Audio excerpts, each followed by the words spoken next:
Ang high mileage pala gas diesel. Akala ko diesel lang. No, yung oil in.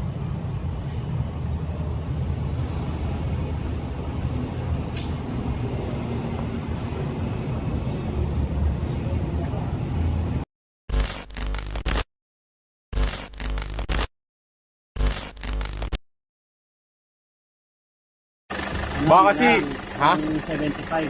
Baka 50 lang siya eh. Pag 50, oo eh. Yan, mga 75. Alam ko, mga hanggang 75 lang yun.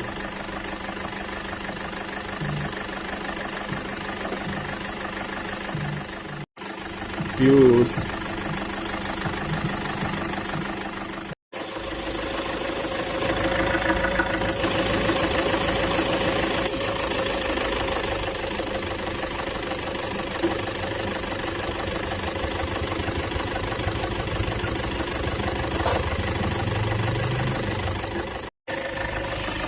Ayan o, may ilaw na.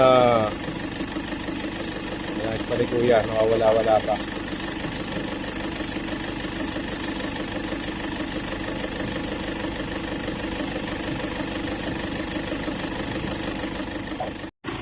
Okay na ni Kuya Randy.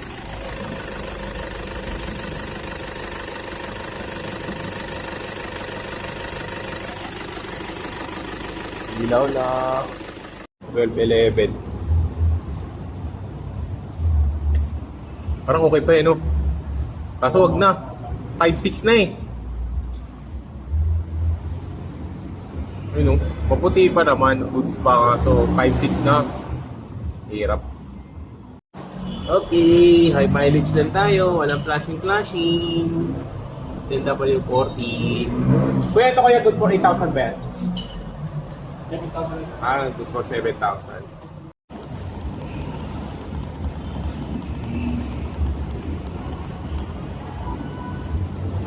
Bakit 700?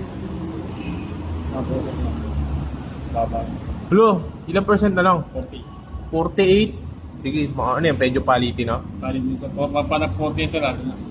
40, wala na. Sige, ano nga budget na natin? 12, 11.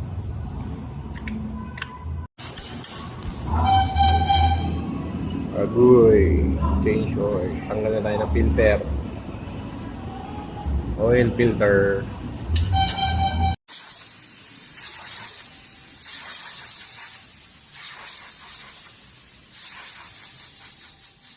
Ayan si Kuya, tapos na. Naghahangin na lang. Or nilalagay na lang. Lalagay niya na yung ano para sa lifter natin. Then, i-drain lang. Wala akong flashing. Hindi lang meron ako high mileage. Yan. Ilang litro pa to? 4, 5, 6, 7. 7 liters. Tapos C100, C111 big oil filter. Parang simpleng ano lang eh, simpleng piyesa lang eh. Pero tapos sabi, pag naano daw yon, malulow power yung kotse. Kumbaga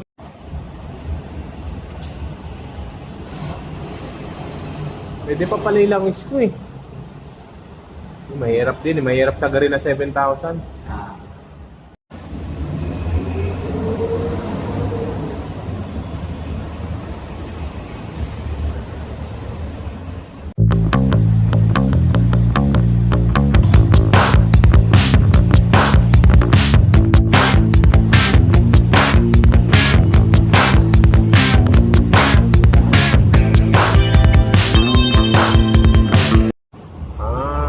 So, kailangan, yan ang kailangan ng straw.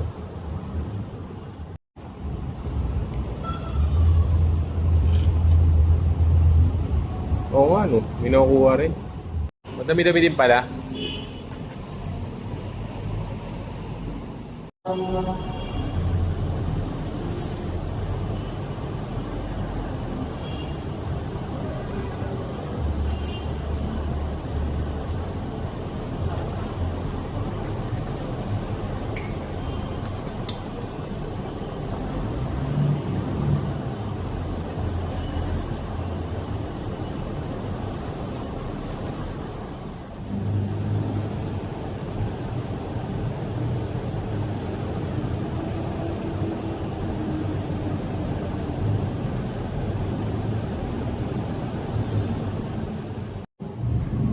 Okay na.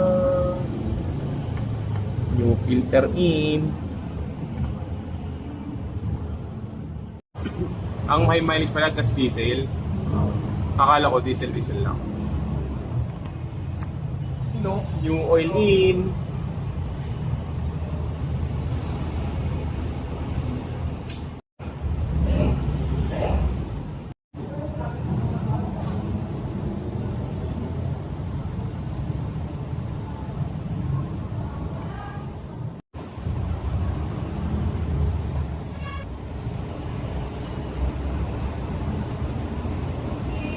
Wala ba akong palit?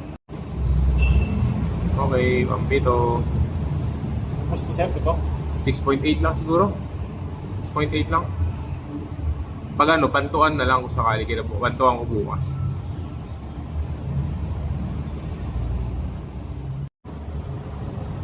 Okay, magkakalaman na kung malinaw talaga. Oh, hindi makikita sa camera. Hindi rin, reflection lang. Wala, malinaw. Malinaw talaga. Nice one.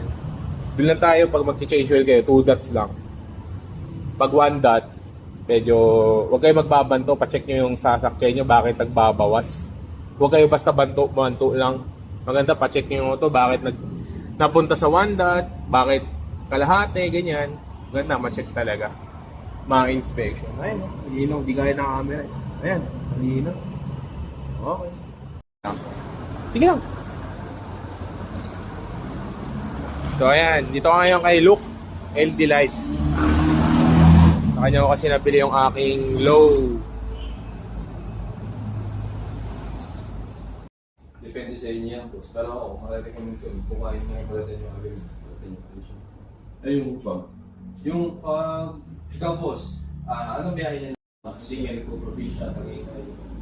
Ano lang, hindi pa lang pero araw. Hindi ako Ano Kung maggabi man ako, city driving lang. Hindi ako nang Kasi yung iba, boss, mas gusto nila ng regular sa...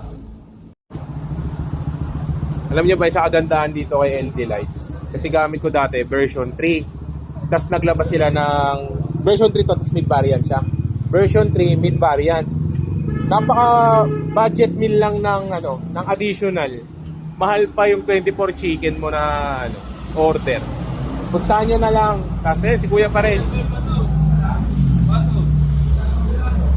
Yan, dito ako ngayon kinakabit na ni Kuya.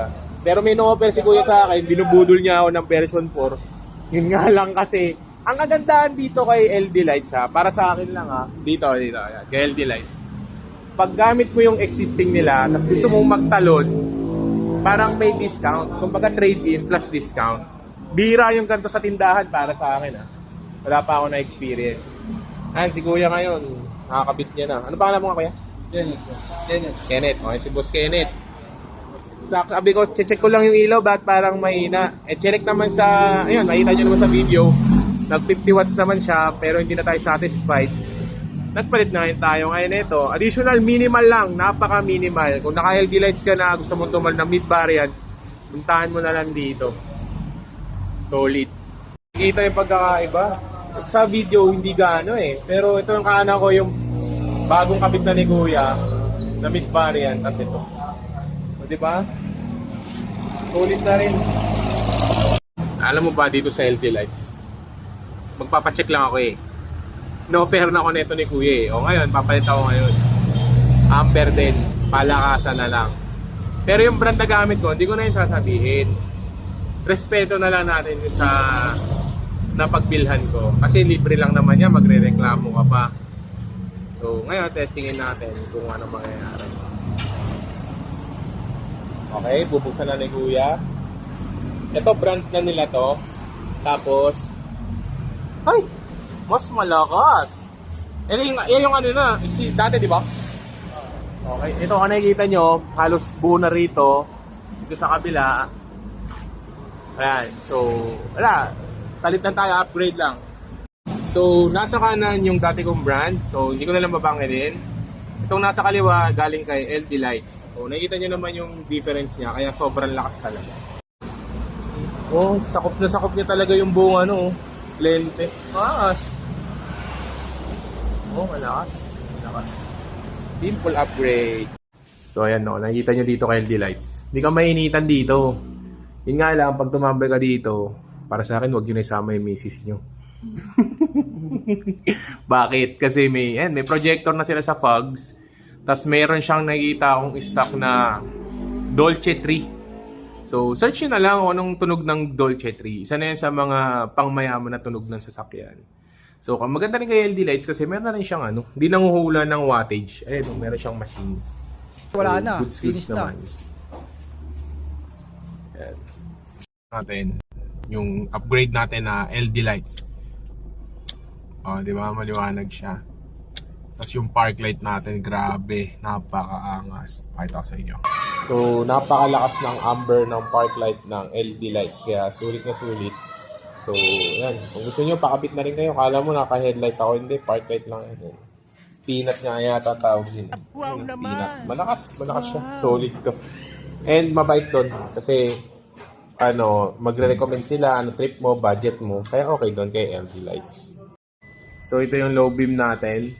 So, medyo malakas naman. Patayin ko ha. Off. Pero malakas yung solar Pero pakita ko sa inyo. Ano pa lang yan? Park light, headlight, low beam. O, diba? Solid. Dati kong kinuha, pumalya na. Replacement lang siya. Kaya under warranty. May edad na rin no? Tsaka nagaganto, nag-white. Normal ba yan? Nagko-corrosion na siya. Oo, pabigyan na rin. Hindi na rin magtatagal. Gusto mo i-on ko para marinig mo. Sige po. Kasi para alam mo din. Kasi sabi ng hotline, testing daw.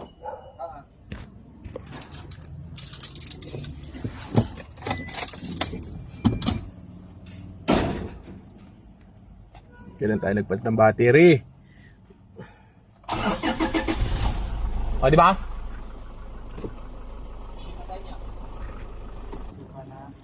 Ano na? Ay, corrosion Oo. Ano pa yung battery mo? Ano yung replacement lang yun Kaya nga, nag-replace siya. Pumalya na yung binili ko sa kanila. Oo, tapos... Under... Ha? Ito yung pinalit. Oo, yan ang pinalit. Under observation, sabi. Tapos pinaram ako ng parang service battery. Tapos, na-diagnose nata ng technician nila na hindi na pwede. Yan ang binigay. Good. Pero okay lang, at least tumagpa siya sa 2 years may git. 2 years na rin sa ito mula noon pinalit, di ba? Okay. Bago mga 3 buwan na lang mag-expired na yan. Ayun, tama. Swerte mo pa rin. Madali na. Ma'am, galing mo pala dyan. Saka maganda dyan, kahit pa paano sa inyo. Nagulat ako sa presyo, 9,000 Oo. Buti nga may shell tsaka trade-in. Kaya 7 plus na lang, 7.7. Wala na, finish na. Oo, no? Kain tulong. Tsaka mabilis. Pero mas mura daw niyan May mas mura pa daw. Dito na lang tayo. So yan ang kailangan natin palitan. Ganun lang kadali. Download nyo yung Motolite Rescue. Nandun yung number nila. So basic naman na yun. Hindi, binibidyoan ko kasi. Para may ako na kung kailan ako nagpapalit. So ayan, palit tayo ng battery ngayon. Mukha siyang bago pero ni-replace na. Palit na siya. So yun yung mga ilaw dati. Kadena Diamor lang pala galing yan. Hindi, adyan na sa Gibersan. Kadena Diamor lang yung Wiko. Okay. Kalong wait, Kadena Diamor lang. Gipersal sa may gawa ng radiator. Ayan din Kasi sa Bataman siya. pag doon kasi yun Kaya maganda talaga hotline talaga Naka-go-shield ka lang, kaya siya ganyan. Oo. Parang 900. Kasi bilanggit sa akin, 900 yung battery. Hindi naman niya sinabi ko may discount. Kaya tinanong ko, may discount yan, di ba? Kasi sa Shell. Oo, sir, meron. Sinabi niya sa akin. Hindi niya nila ino-offer. Hindi naman niya ako pa nga nagsabi may discount ang Shell. Kaya nga, hindi nila ino-offer yan sa mismong customer. Si customer mismo mag-open kasi...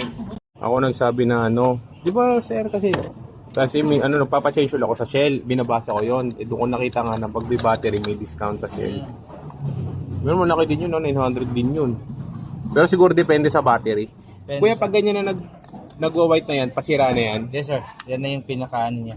Ano, pag ganyan ba nagwa-white, pwedeng ano, puputok ba yan? Or hindi lang ako under na?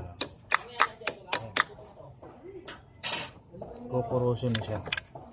Ah, yung mga ganyang itsura. Opo. Oo nga. Saan mo galing yan? Sa battery? Battery sa acid. Ah, sige. Ayan yung umido? Oh, yung moist, nagmo-moist yan. Oo.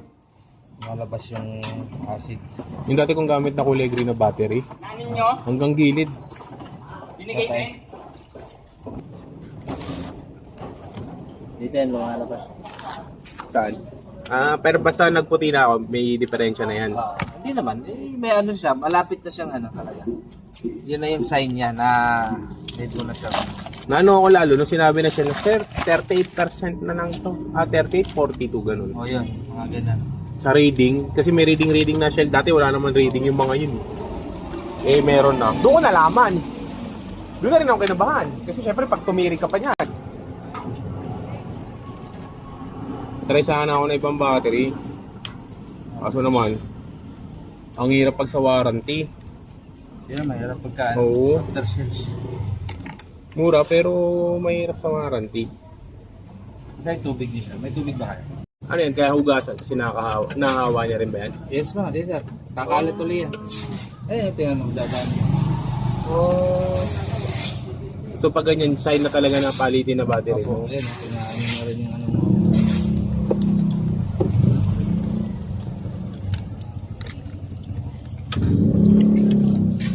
Babasahin mo na ng tubig.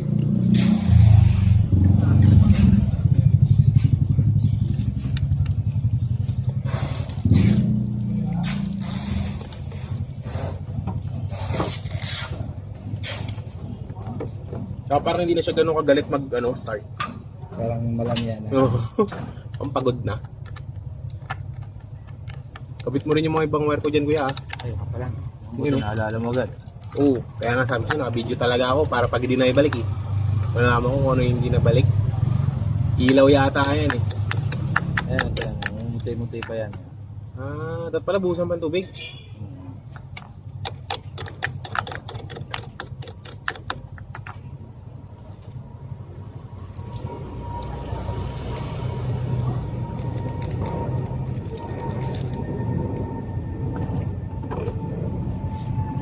Dito na natin lagay. Kahit saan, basta may balik lang ulit. Kasi dito sisira yan eh.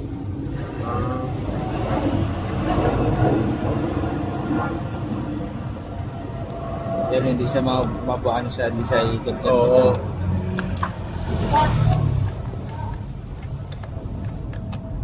Ang maganda lang sa Motolite, pwede sa app ka lang mag-contact, ganyan. Diyan ka lang Mag-chat. Ah, Kasi hindi, tinawagan ko pa rin para ano. buti nakakontak pa kayo. Sa hotline? Yung iba hindi nakakontak eh. Bakit? Meron na ako. Busy lagi daw. At yung cellphone, wag yung sa cellphone, dun sa landline.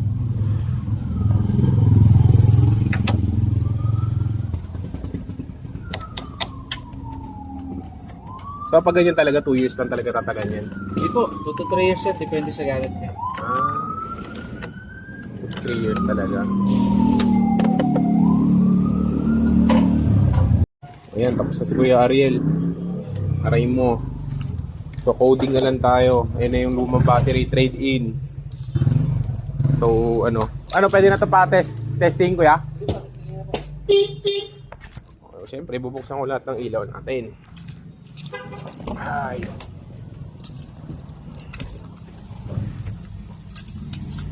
Kasi malamya eh. Kaso reset na naman lahat. O, narinig ko yung cranking. Ano eh, doon mo malalaman. Cranking, ayan, doon mo malalaman yan. So, bubuksan ko lahat ng ilaw. Ha? Oo, galit na. Ganyan talaga dapat. Galit. So, ganyan yan. So, ayun, nalaman natin na okay. Kaya kayo, pag may nakita na kayong umido sa battery, sign na yan na magpalit na kayo, huwag nyo natipirin sarili nyo. Or maganda rin, mag-AAP kayo. Para pag tumiri kayo, worry free. So yan, all goods in the hood na. Basa lang kasi so sa Motolite, pag nasiraan, hindi naman nasiraan. Kung feeling nyo hindi na okay yung battery nyo, pwedeng hulugan. Natatawa na lang ako kasi yan eh. Yan. Pwedeng hulugan, 3 months. BDO. Pero pag ibang card, di ko na alam basta 3 months. Ayan. Video at saka Master Man. Metro Bank meron din kami. Metrobank? Sir,